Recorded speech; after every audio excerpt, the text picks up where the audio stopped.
Entonces le dejó, y he aquí vinieron ángeles y le servían. Amén, gloria a Dios.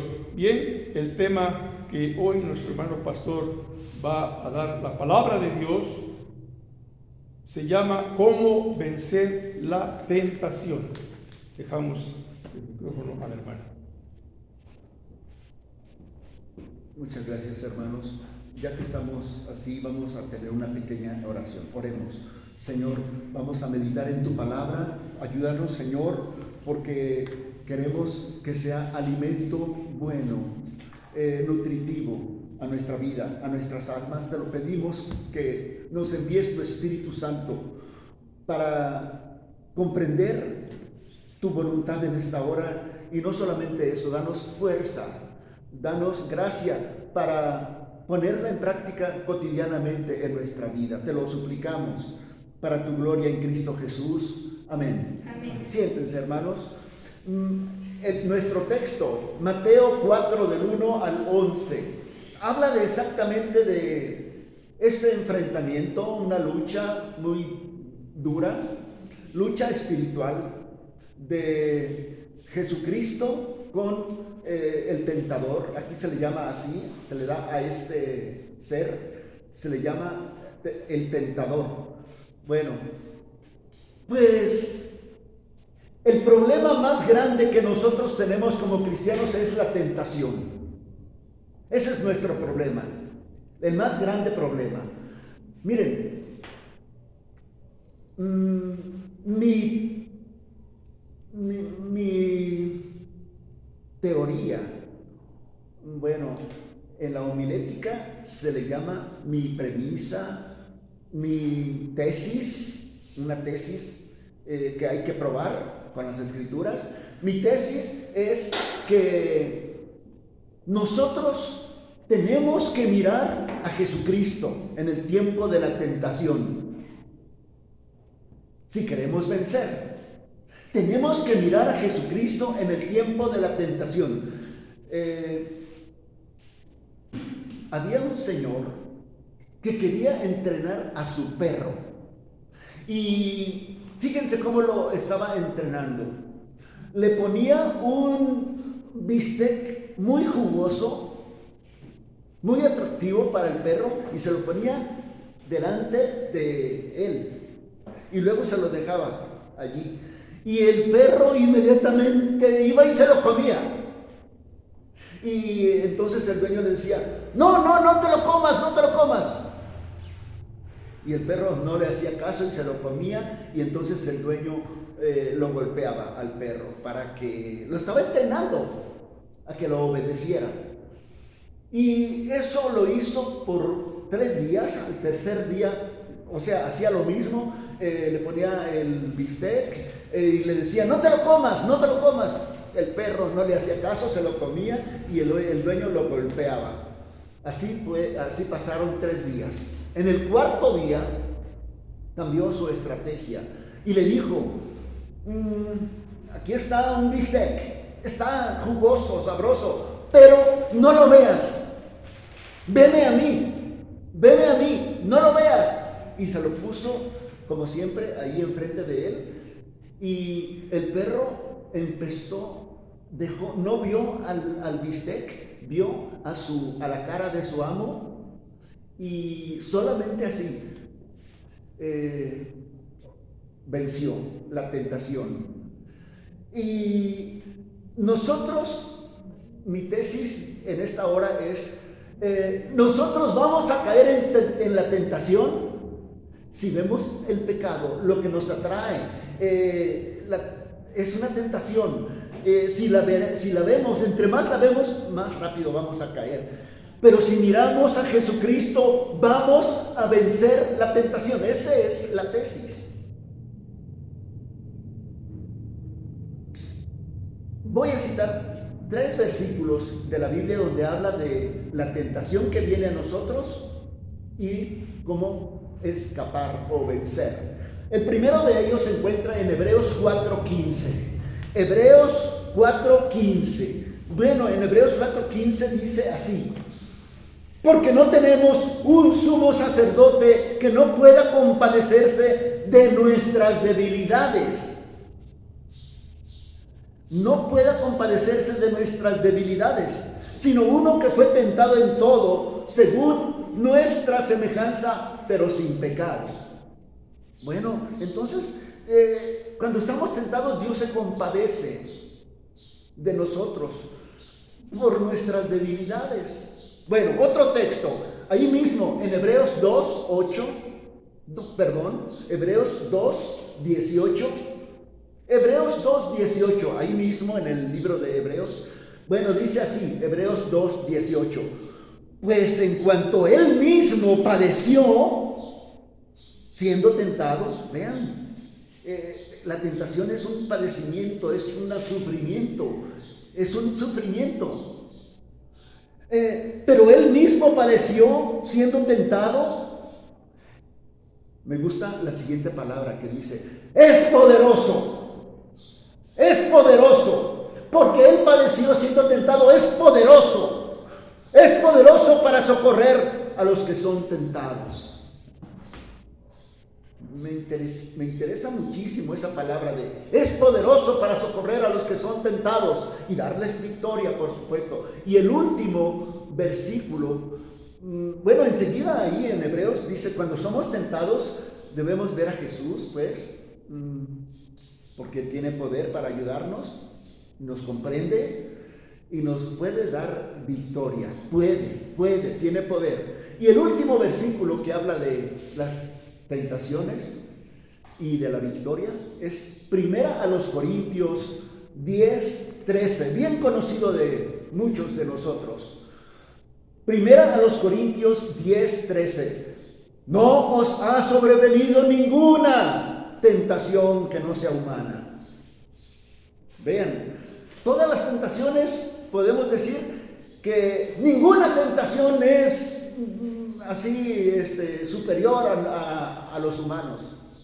No, se pueden vencer. No os ha sobrevenido ninguna tentación que no sea humana. Y vean cómo se describe aquí Dios. En el otro versículo de Hebreos 2:18 se describió, es poderoso para ayudarles. Y aquí se describe, pero fiel es Dios. Fiel, poderoso y fiel. Fiel es Dios, que no os dejará ser tentados más de lo que podéis resistir. Fiel es Dios, poderoso es Dios, no os dejará ser tentados más de lo que podáis resistir. Entonces toda tentación que venga a nosotros, la podemos resistir. Dice ahí enseguida, sino que dará también juntamente con la tentación la salida. Dará juntamente con la tentación la salida. Dios no da la tentación, quiero aclarar. Pero ya que viene la tentación de parte del tentador, ya que estamos en la tentación, Dios se compadece, Dios nos comprende, Dios envía su poder y Dios es fiel para no dejarnos ser tentados más allá de nuestras fuerzas, sino que en medio de ese torbellino, yo me imagino de un torbellino, de un tornado que ya nos trae así volando, dándonos vueltas y ya estamos a merced de ese torbellino de la tentación, pero dice, Dios nos da una salida. En medio de todo eso, Dios nos da una salida.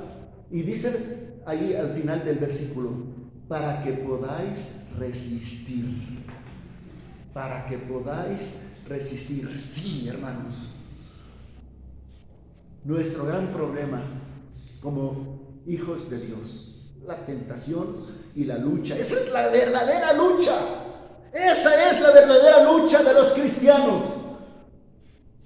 Voy a tocar 3 puntos en cómo vencer la tentación. Primero, nuestra preparación para la tentación. Y luego, enfrentar la tentación. Y luego, la victoria. Eso es lo que Dios quiere que hagamos, ser victoriosos. Entonces, vamos a estos 3 puntos. 1, la preparación para la tentación. Vean Mateo 4, del 1 al 3. Entonces Jesús fue llevado por el Espíritu al desierto para ser tentado por el diablo. Y después de haber ayunado 40 días y 40 noches, tuvo hambre y vino el tentador. Hasta ahí vamos a examinar qué nos dice aquí la palabra. ¿Cómo se preparó el Señor Jesucristo para la tentación, para la lucha? Antes de la tentación vino la preparación, por supuesto. Miren cómo se preparó Jesucristo, o cómo Dios preparó a su Hijo Jesucristo. Primero fue bautizado. Había hecho lo anteriormente a la tentación fue el bautismo. En el bautismo vino el Espíritu Santo y lo ungió para que iniciara con poder de Dios su ministerio. Vino el Espíritu Santo para ungirle de ese poder. Y también escuchó la voz de su Padre que le dijo: este es mi Hijo amado, en el cual yo tengo complacencia. Fíjense las cosas. Esto también sucede para cada uno de nosotros, o ya sucedió. Fuimos bautizados, ungidos por el Espíritu Santo para darnos poder, y también Dios dio testimonio: este es mi Hijo amado, o mi hija amada, en el cual ahora yo me complazco, me deleito, me gozo. Bueno, y esa fue la preparación de Jesucristo. Yo creo que todos los que estamos aquí tenemos esa misma preparación. Ahora estamos completamente equipados para enfrentar esas tentaciones, como Jesucristo fue equiparlo para empezar su ministerio como Salvador y para enfrentar la tentación en el desierto, que no fue la única vez que fue tentado, sino continuamente él estaba siendo tentado, asaltado, estaba siendo no sé cómo se dice esa palabra, pero era acechado siempre, constantemente. Merodeado sería la palabra. Merodeado. Bueno, cuando Jesucristo, imagínense ustedes, cuando fue bautizado Jesucristo, vino el Espíritu Santo sobre él y la voz del cielo de Dios que le dijo: este es mi Hijo amado, en el cual yo tengo complacencia. ¿Cómo se sentiría Jesucristo como hombre? Haber dicho: oh, ahora soy invencible. Nadie me va a poder hacer frente. Nadie. Se pudo haber sentido de esa manera, invencible. Pero la Biblia nos dice que tengamos cuidado si alguna vez nosotros nos sentimos así, invencibles, invulnerables.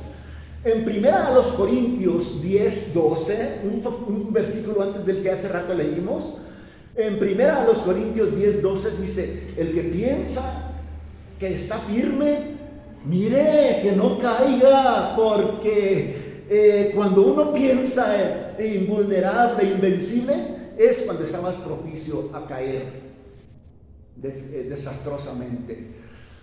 Bueno, esto sucedió en un partido de fútbol americano que yo no entiendo mucho el fútbol americano, por eso no lo veo, no lo entiendo. Bueno, pero esto le sucedió a un futbolista del fútbol americano. No era muy buen jugador, pero su papá, su familia pagó mucho dinero para que perteneciera al equipo de la escuela, de la universidad, del equipo de fútbol.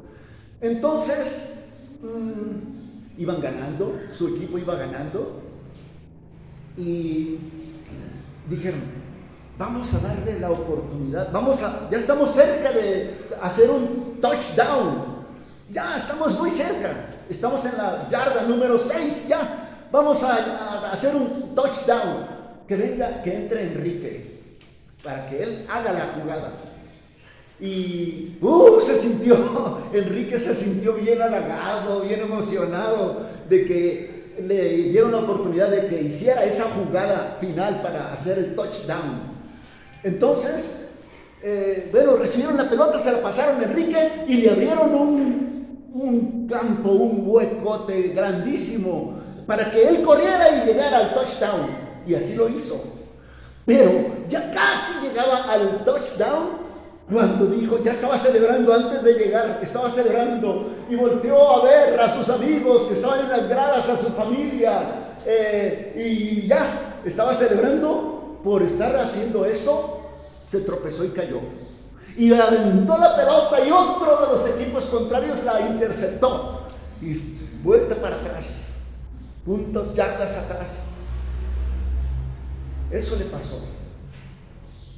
El que piensa que está firme, mire que no caiga. Y este cayó.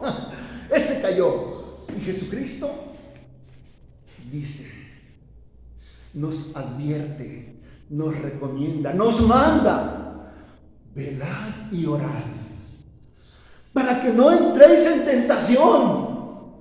Vean la victoria. Es velar y orar para que no entréis en tentación. Y si entramos, venzamos.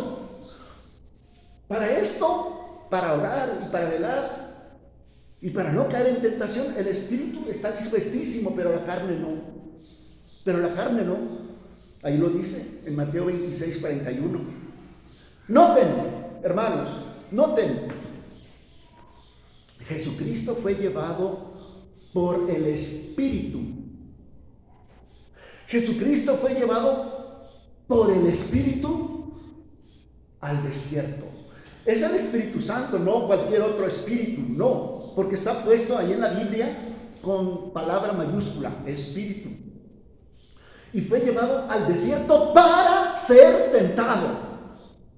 ¿Por qué el Espíritu Santo lo llevó al desierto para ser tentado? Entonces yo caigo en la conclusión de que Jesucristo no estaba en el desierto como una víctima o como en un modo pasivo, sino ofensivo. Satanás no quería esta confrontación con Jesucristo, porque Satanás sabía muy bien que iba a ser derrotado y sabía que Jesucristo saldría victorioso, y eso no le conviene a ninguno. Saber que en una lucha, en una confrontación, va a ser derrotado. Y aquí la pregunta es, ¿por qué Jesucristo venció? Ya se los dije por qué. Porque fue bautizado, ungido con el Espíritu Santo, y el Padre dio un testimonio a él mismo: este es mi Hijo amado en quien tengo complacencia. Además sabía, y ahí estaba orando y ayunando. Su victoria era segura. Aquí el nombre que se le da a Satanás es el de tentador. El tentador. También en otras partes se le llama el adversario, el enemigo. No es Satanás y todos los demás ángeles caídos, no es una invención para asustar a los niños. No, muchos así dicen: ay, tú te crees de Satanás y de los ángeles caídos.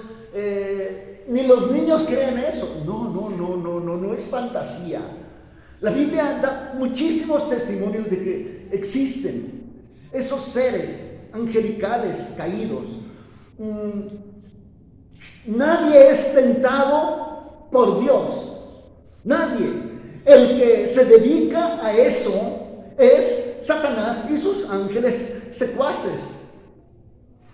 Bueno, ese es el tentador. El lugar de la tentación. El lugar de la tentación fue el desierto. El desierto, donde hay carencias, donde no hay todos los beneficios, las amenidades que hay en otros lugares. No, en el desierto no hay nada. Un lugar de escasez, de soledad. Bueno, el plan de la tentación fue todas las tentaciones van de acuerdo con nuestras fortalezas y debilidades. De acuerdo con tu fortaleza o debilidad, viene la tentación a tu vida, hermano o hermana. En el caso de Jesucristo fue así. Fue así. Satanás sabía de quién era el Hijo de Dios, quién era. Entonces vinieron las tentaciones de acuerdo con sus fortalezas, con sus dones, con sus habilidades. Y también, bueno, en el caso del Señor Jesucristo no tenía ninguna debilidad. Pero en el caso de nosotros sí. Y el tentador toma en cuenta todo eso, nuestras fortalezas y nuestras debilidades para tentarnos. Por ejemplo, si tú eres buena para cantar, vas a ser tentada para gloriarte de tu gran voz, de tu gran entonación o lo que sea. Y no vas a cantar si eres tentada de esa manera para la gloria de Dios. No. Cuidado. ¿Cuáles son tus fortalezas? Porque también vas a ser tentado de acuerdo con tus fortalezas y, por supuesto, de acuerdo con tus debilidades. A ver, vean Mateo. Pasamos de la preparación para la tentación a la tentación en sí, a la lucha. Y vean, por favor, Mateo 4, del versículo 3 al 4. Dice: vino el tentador y le dijo: si eres hijo de Dios, di que estas piedras se conviertan en pan. Y Jesucristo respondió y dijo: escrito está, no solo de pan vivirá el hombre, sino de toda palabra que sale de la boca de Dios. Pero noten esta tentación: si eres hijo de Dios. Ay, hermanos, yo doy testimonio de que esa ha sido mi experiencia también. Así es la tentación, si eres hijo de Dios. Y estoy seguro que también a ustedes en las tentaciones, si eres hijo de Dios o eres hija de Dios, poner en duda nuestra relación con Dios. Pone en duda nuestra relación con Dios. Si eres hijo de Dios, di que estas piedras se conviertan en pan. Y Jesucristo respondió: escrito está, no solo de pan vivirá el hombre. Bueno, esas dudas fueron contra la revelación que había recibido Jesucristo unos días antes en el bautismo. Este es mi hijo. No es cierto. Si eres hijo, a ver, duda de tu relación con Dios. Duda de la revelación que Dios ha dado, que todo aquel que cree en el Hijo, nos dio potestad de ser, el que creemos, el que lo recibe, le dio potestad de ser hechos hijos de Dios. Hijos de Dios, somos hijos de Dios. Si eres hijos de Dios, si es cierto, viene la duda, esa es la tentación. Pruébame si eres hijo de Dios. Pruébame si eres hijo de Dios. Me parece que no es cierto que seas hijo de Dios o hija de Dios. Estas son dudas contra la revelación, contra el amor de Dios, contra nuestra que Dios nos llamó, nuestro llamamiento a la salvación, a nuestro perdón. Dudas. Y también, ¿tienes hambre? Mira, ¿qué hay de malo que tengas hambre? No tiene nada de malo. ¿Y qué tiene de malo que hagas un milagro para hacer pan? Milagrosamente Dios alimentó a su pueblo en el desierto también, igual como estás ahora tú. No, tampoco es malo que hagas un milagro para hacer pan y comas. ¿O qué? ¿Te vas a dejar morir de hambre? Eso sí sería pecado. Y la respuesta a Satanás fue: no, yo no tengo dudas. No tengo dudas de si soy o no soy hijo de Dios. Yo no te creo a ti en tus mentiras.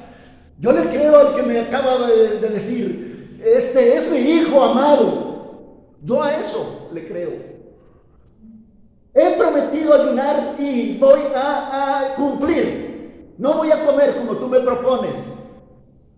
Jesús siempre blandió, así se dice, blandió, la espada de dos filos. Y le dijo, está escrito, está escrito, está escrito. Y empezó y continuó y terminó siempre su ministerio con está escrito. Por ejemplo, en el Salmo 119, versículo 11, dice ahí, en mi corazón he guardado tus dichos para no pecar contra ti.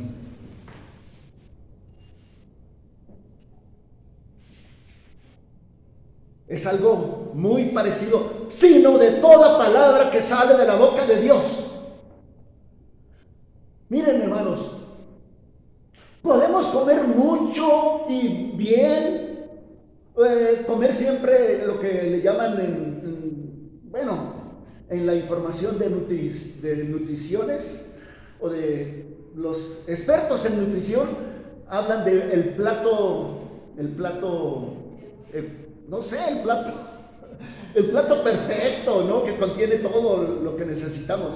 Si comemos todos los días el plato perfecto, el plato recomendado por nutriólogos, pero si Dios dice que tú te vas a morir, no importa, te vas a morir, aunque comas lo que comas.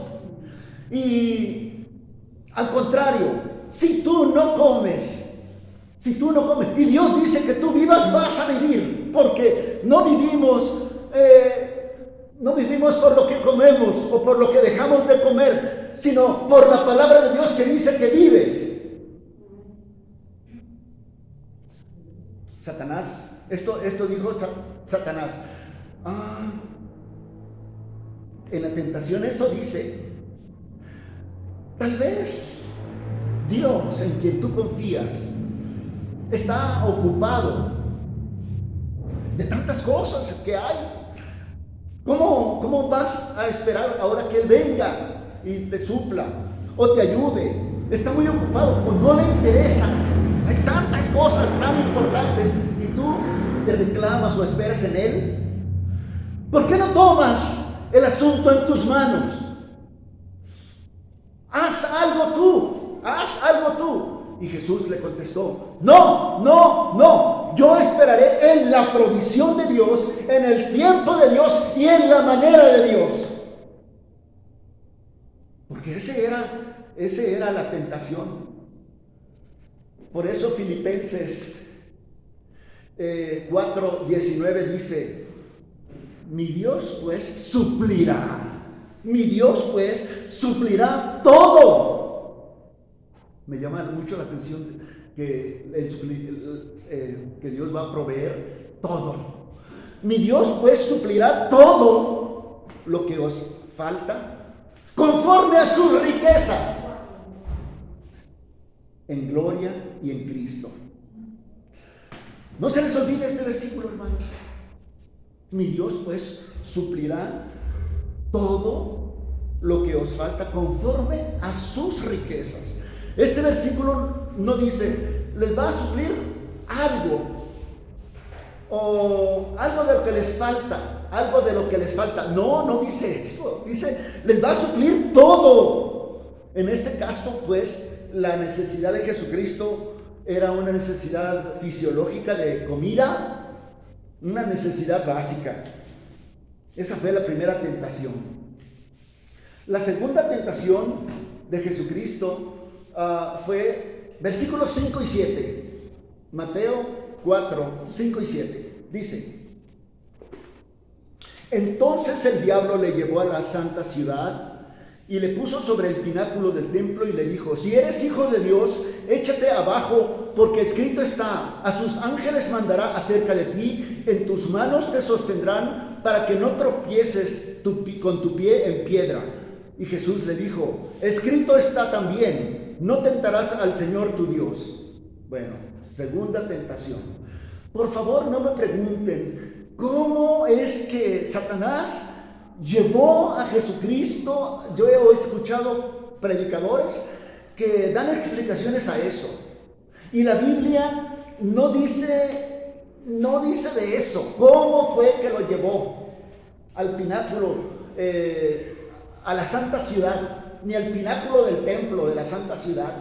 No gastemos y no hagamos elucubraciones que no hay información. Pero porque no es importante, hay que centrarnos en el mensaje, la tentación y cómo vencer. Eso es lo importante. Bueno, aquí el diablo pensó,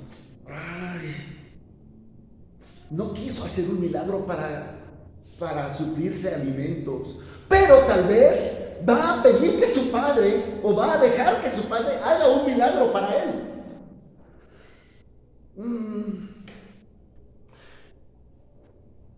Y además, en esta segunda tentación, el diablo usa las escrituras. Mal, por supuesto, fuera de contexto, totalmente fuera de contexto, nada más para decir, está escrito, igualito. Bueno, porque se las sabe también, se sabe las escrituras y las usa para tentarnos. Y le dijo, aviéntate del pináculo del templo, aviéntate, tu padre va a enviar ángeles para que no te estrelles contra las rocas. Está escrito, ándale, está escrito. Esta tentación involucra otro pecado. ¿Cuál es este pecado? Poner a prueba a Dios. Poner a prueba a Dios. ¿Por qué? ¿Por qué nosotros, simples mortales, polvo, vamos a probar a Dios? Dios, yo me vine a meter a este horrible, malvado lugar, pero como tú siempre me vas a ayudar, sácame de aquí. Eso es poner a prueba a Dios. Eso también involucra un poco o mucho de incredulidad. Porque eso, yo he oído a hermanos que dicen, voy a poner una prueba. Si es esto, entonces eso quiere decir que Dios quiere que yo haga esto otro. Si no sucede así, es que no quiere que... Eso no es correcto, hermanos. No, eso ya es cosa de nosotros. A ver, Dios, bueno, no podemos poner pruebas, tentaciones, pruebas a Dios, no. Y cuando hermanos van, por ejemplo, a algún lugar que no deberían de ir, y cuando están en ese lugar, ¿verdad?, acechados, asediados por el ambiente, por personas que están allí, en ese lugar indebido, que no debimos estar allí, entonces ahí dicen, Señor, sácame de aquí, ayúdame, como si fuera el genio de la lámpara de Aladino, que cuando lo necesitamos y que cumple a nuestros caprichos y que está a nuestro servicio. Bueno, eso es tentar a Dios. Lo que el diablo proponía a Jesucristo era un espectáculo. Me interesa mucho esto, porque es la verdad. Lo que el diablo quería era que hubiera un espectáculo así asombroso, maravilloso, para atraer a las personas a Cristo. Se aventó, pero Dios mandó a sus ángeles y lo levantaron y lo posaron suavemente en el suelo. Jesucristo sí es el Mesías. Jesucristo sí es el Mesías. Un show, un espectáculo. No. Dios no quiere que por medio de un espectáculo o de un show la gente venga a Jesucristo, sino que venga por el Evangelio. Venga por lo que Jesucristo es, enviado de Dios, el Salvador, no porque es un showman. Porque miren, sí, en muchas partes se utilizan espectáculos y shows para atraer a la gente a la iglesia. Pero miren, si nada más les dan eso y no les presentan el verdadero evangelio, si no son atraídos a Cristo por el evangelio, sino por el show, por tener sensaciones, por tener emociones, entonces esas personas que buscan esas emociones van a pedir la siguiente vez más emociones, van a seguir a las emociones y no al amor de Dios. Eso no es fe de la que busca a Dios, no, esa no es fe. Los que andan buscando esas shows, miren, en el Evangelio de Juan dice, ustedes saben que Jesucristo hizo un milagro maravilloso de alimentar a una grande multitud, a 6,000 personas, sin contar mujeres ni niños. Los alimentó milagrosamente, a hacer la multiplicación de peces y de panes. Y entonces dice el Evangelio de Juan capítulo 6 que después la gente lo andaba siguiendo por donde sea y lo querían hacer rey.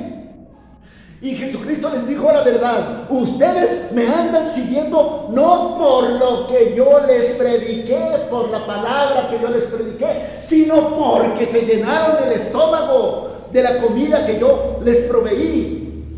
Por eso me andan buscando y quieren que yo sea su rey. De cierto os digo, que me buscáis no porque habéis visto la palabra, las señales de que yo soy el Mesías, sino porque se llenaron su estómago y se saciaron. Por eso me buscan. Y ahora quieren que yo sea su rey para eso, vamos a tener comida todos los días gratis, sin trabajar. Esta segunda tentación tiene que ver con tener un ídolo en lugar de Dios, un ídolo que me produce emociones bonitas. Un día, esto está registrado y se lo voy a resumir. Está registrado en el primer libro de Samuel, capítulo 4. Un día los israelitas estaban enfrascados en una gran guerra con los filisteos, como siempre. Y estaban así en la gran guerra. Iban perdiendo. Los filisteos se iban ganando en esta lucha. Y entonces dijeron los judíos: ¿dónde está Dios? ¿Dónde está Dios? Traigan a Dios, tráiganlo para que nos ayude. Y entonces dijeron: es que el arca está allá en Silo. Vayan a Silo, corran a Silo y traigan el arca, tráiganla. Y trajeron el arca y cuando vieron que estaba el arca, gritaban: ¡burra, bravo, bravo! Ahora sí, Dios está con nosotros. ¿Y qué pasó? Los filisteos les quitaron el arca, se la robaron. Y un soldado escapó y fue a decirle a Elí, el sacerdote, todo lo que había sucedido. Mataron a tus 2 hijos, a Ofni y Finés. Los mataron, se robaron el arca, y eso es lo más trágico, que se robaron el arca. Y Elí se impresionó tanto con esas malas noticias que dice la Escritura que se desvaneció y cayó y se golpeó la cabeza y murió. En ese mismo momento, la hija de Finés, le vinieron los dolores de parto y nació un hijo que se llamó, ¿cómo se llamó ese hijo de Finés?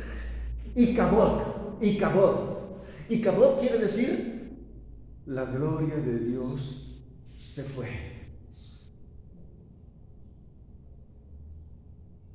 Porque pusieron su mirada, y hasta la fecha no está el arca. Porque pusieron su mirada, su esperanza de salvación en ese objeto. Sí, era un objeto del pacto de Dios, pero lo pusieron en ese objeto. Una superstición. No. Tercera tentación. Mateo 4:8. Otra vez le llevó el diablo a un monte muy alto y le mostró todos los reinos del mundo y la gloria de ellos, y le dijo: todo te lo daré si postrado me adorares. Y Satanás le estaba ofreciendo el mundo y su gloria. El mundo y su gloria. Y Dios también le había prometido a Cristo lo mismo. ¿Por qué Satanás le ofrecía el mundo y su gloria? ¿Y por qué Dios le ofrecía a Cristo el mundo y su gloria? La misma oferta. ¿Y a quién escogería? ¿A quién escogería Jesucristo? ¿La oferta del diablo o la oferta de Dios? Bueno, ya saben ustedes la respuesta, por supuesto. La oferta se encuentra en el Salmo 2:8 de Dios Padre. Pídeme y te daré por herencia las naciones, como posesión tuya los confines de la tierra. Pídemelo. Salmo 2:8. Además, esta tentación incluye una gran mentira, como siempre. Una gran mentira. Porque ¿quién es el dueño? ¿Quién es el dueño del mundo, del cielo, del universo? ¿Dios o Satanás? La respuesta es obvia.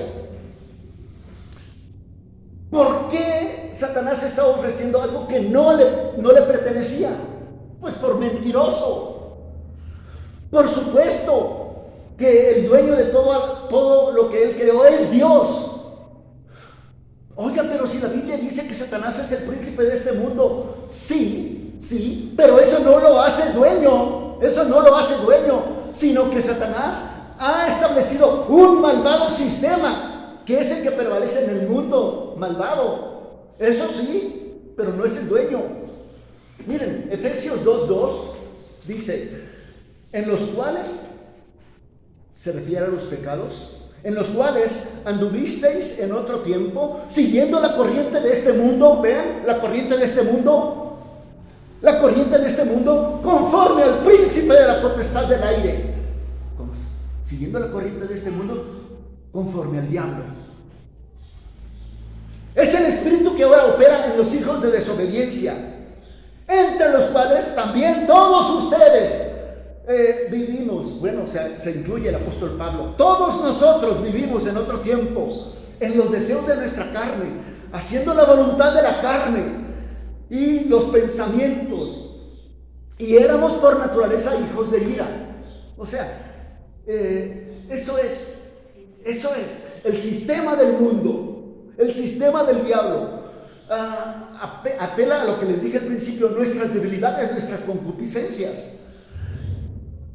¿Quieres el mundo y su gloria? ¿Quieres el mundo y su gloria? Vamos a hacer un trato. Te daré el mundo y su gloria, dinero, éxito, todo lo que tú quieras. Esta tentación es acerca de ambicionar, codiciar a un estilo diabólico. Lo único que tienes que hacer para que yo te dé el mundo y su gloria es postrarte en adoración ante mí. Nada más. ¿Y tu nieve de qué la quieres? Eso le podría haber dicho. Nada más eso quieres. ¿Y tu nieve de qué la vas a querer?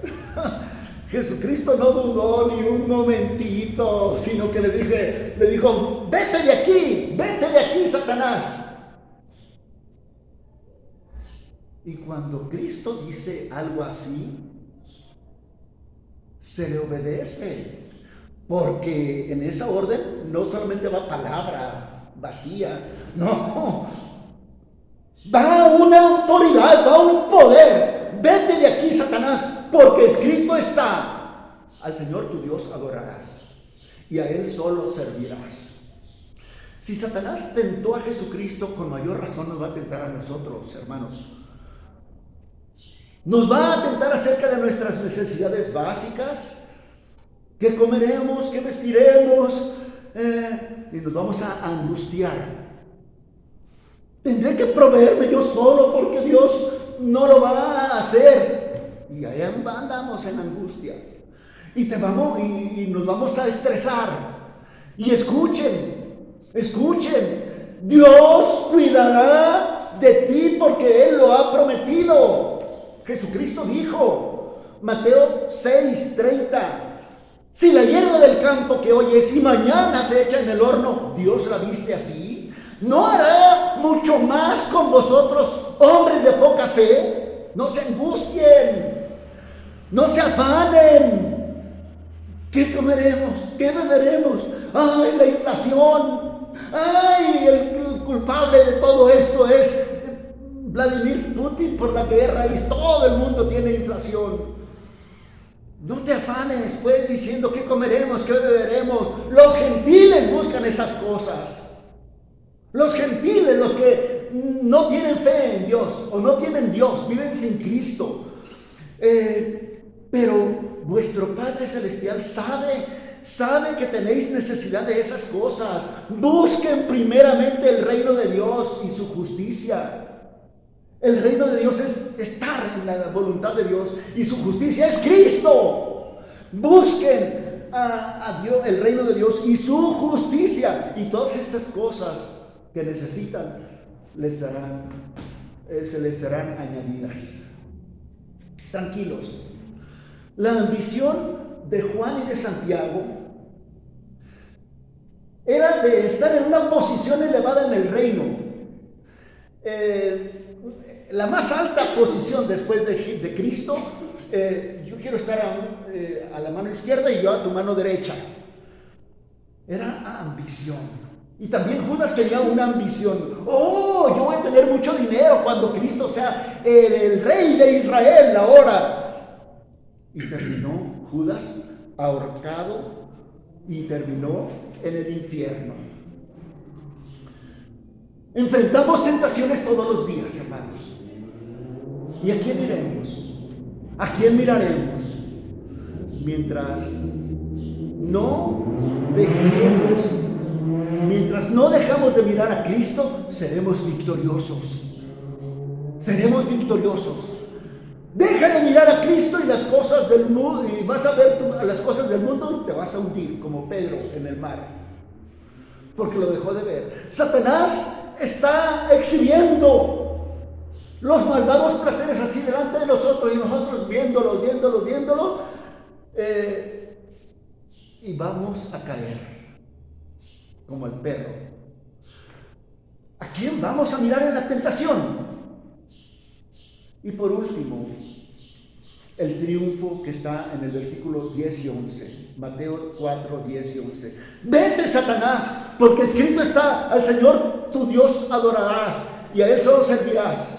La Biblia dice en Romanos 16 que Satanás está bajo nuestros pies.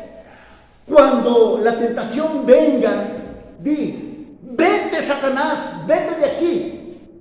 Y pisotéalo, porque está bajo tus pies. Pisotéalo.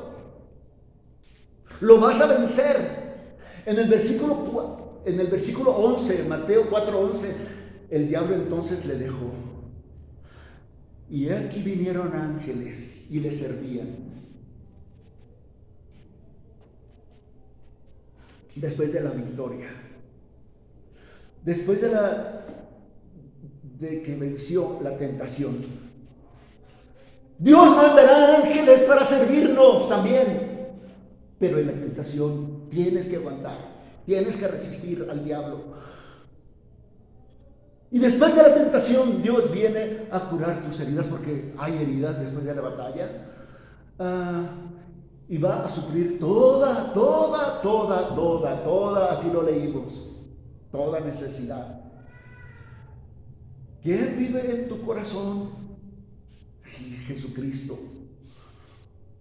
Pues en tu corazón no cabe nadie más que Jesucristo. Con esto termino. Santiago 4:7.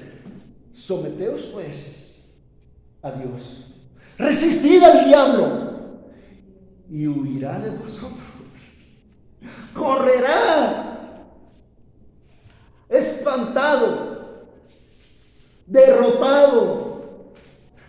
Y entonces tú, vencedor y vencedora, vendrán ángeles para servirte, para curarte, para consolarte y para suplir tus necesidades. Porque eres un guerrero o guerrera victoriosa en la tentación. Dios les bendiga. Amén.